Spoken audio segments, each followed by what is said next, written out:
ഇത് സ്പെയിനിൻ്റെ മെഡിറ്ററേനിയൻ സമുദ്രത്തിൻ്റെ വടക്ക് കിഴക്കേ അതിരാണ്.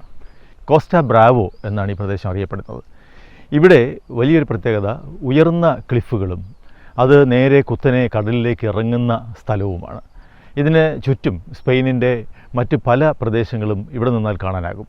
തൊട്ടടുത്തുള്ള ഒരു വലിയ വാച്ച് ടവറുണ്ട്. ഈ വാച്ച് ടവർ 1598 പണി കഴിപ്പിച്ചതാണ്. ഇതിൻ്റെ ഒരു പ്രത്യേകത, ഈ വാച്ച് ടവറിൽ നിന്നാൽ, അതിൻ്റെ ഒരു മൂന്നാമത്തെ നിലയിൽ നിന്നാൽ സമുദ്രത്തിൻ്റെ ചുറ്റുപാട് നിന്നുള്ള കാഴ്ച, വളരെ സുന്ദരമായ കാഴ്ച ലഭ്യമാണ്. പ്രധാനമായും ഇത് നിർമ്മിച്ചത് ഈ കടൽ കൊള്ളക്കാരെ നിരീക്ഷിക്കുന്നതിനും അവരെ നേരിടുന്നതിനും വേണ്ടിയുള്ള ഒരു സ്ഥലമായിട്ടാണ്. ഇവിടെ ടു റോസസ് എന്ന് പറയുന്ന ഒരു കടലിടുക്കുണ്ട്. ഈ കടലിടുക്കിൽ നിന്ന് നോക്കിയാൽ തൊട്ട് അപ്പുറത്ത് കാണുന്ന രണ്ട് നഗരങ്ങൾ സമുദ്രത്തോട് ചേർന്ന് നിൽക്കുന്ന രണ്ട് നഗരങ്ങളും ടു റോസസ് എന്നാണ് അറിയപ്പെടുന്നത്.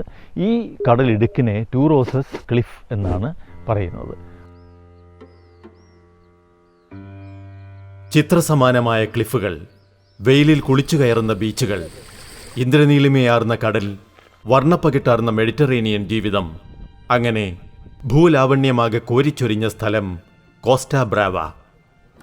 സമൃദ്ധമായ പ്രകൃതി സൗന്ദര്യവും സമ്പന്നമായ സംസ്കാരവും സമ്മേളിക്കുന്ന ഇടം സഞ്ചാരികൾക്ക് മാത്രമല്ല, ലോകപ്രശസ്ത കലാകാരന്മാരുടെയും പ്രിയഭൂമിയാണ്.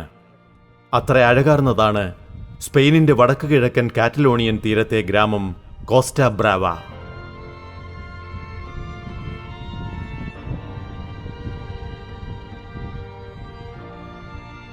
ബാഴ്സലോണയിൽ നിന്ന് വെയിലും നിഴലും കളമെഴുതുന്ന നാടും മേടും കടന്നെത്തുന്നത് ഗിരോണ പ്രവിശ്യയിലേക്കാണ്.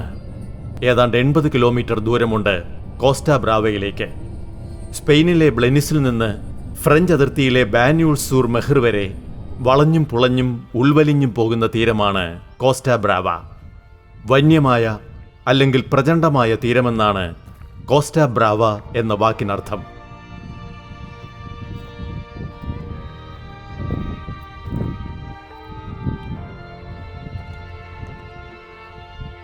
പരുക്കൻ ഭൂമിയാണെങ്കിലും ഹൃദയഹാരിയായ തീരവും തീരത്തേക്ക് ഉൾവലിഞ്ഞ് കയറി നിൽക്കുന്ന കടലിടുക്കുകളും ഉൾക്കടലും പാറക്കെട്ടുകളും നിറഞ്ഞ പ്രദേശം. താപനില 7 ഡിഗ്രി മുതൽ 28 ഡിഗ്രി സെൽഷ്യസ് വരെ എത്തുന്ന മിതശീതോഷ്ണമായ മെഡിറ്ററേനിയൻ കാലാവസ്ഥ. തെളിവാർന്ന പകലുകൾ, വരണ്ട ഗ്രീഷ്മവും സുഖകരമായ ശിശിരവും പ്രശാന്തമായ കടലും.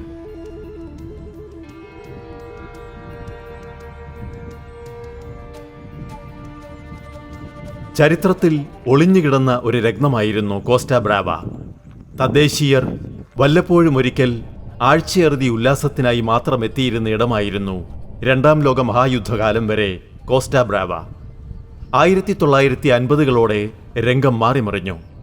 ഒറ്റപ്പെട്ട് കിടന്ന സ്പെയിൻ സ്പാനിഷ് സിവിൽ വാറിനെ തുടർന്ന് ലോകത്തിന്റെ മുഖ്യധാരയിൽ എത്തുന്നതോടെ ഈ പ്രദേശം രാജ്യാന്തര ശ്രദ്ധയിലേക്കെത്തി. ഉത്തര യൂറോപ്പിൽ നിന്ന് പാക്കേജ് ഹോളിഡേ ടൂറിസ്റ്റുകളുടെ പ്രവാഹം ഇവിടേക്ക് തുടങ്ങി. ഏറെ താമസിയാതെ സംരംഭകരുടെ ഇഷ്ടനിക്ഷേപ ഭൂമിയായി മാറി ഇവിടം. ഹോട്ടലുകളും റിസോർട്ടുകളും വൻതോതിൽ പ്രവർത്തനം തുടങ്ങി.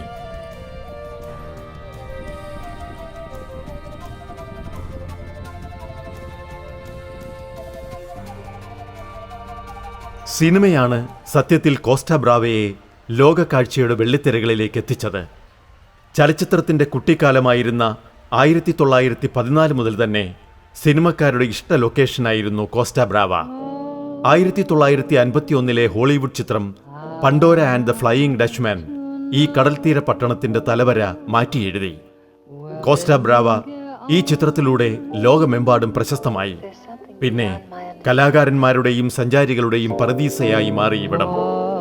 സിനിമയിലെ നായികയായിരുന്ന ഏവ ഗാർഡ്നർക്ക് സ്മാരകങ്ങൾ പോലുമുണ്ട് ഇവിടെ.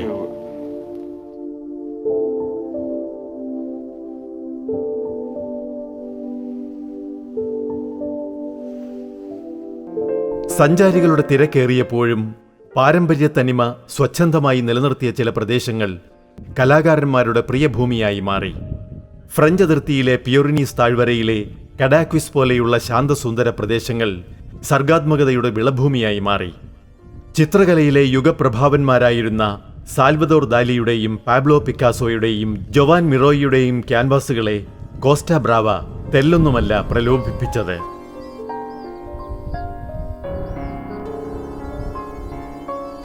സമുദ്രയാത്രികരുടെ താവളമായിരുന്ന അതിർത്തി ഗ്രാമങ്ങൾ കോളറ, ലൂൻസ, ലോകത്തെ ഏറ്റവും വലിയ കപ്പൽ സങ്കേതങ്ങളിലൊന്നായ എംബുറിയ ബ്രാവ, BC 575 ആണ്ടിലെ ഗ്രീക്ക് കോളനിയുടെ ശേഷിപ്പുകളുള്ള സാൻ മാർട്ടിയുടെ എംഫ്രീസ്, അങ്ങനെ ഓരോന്നും സ്വപ്ന സമാനമായ തീരദേശ ഗ്രാമങ്ങളാണ്.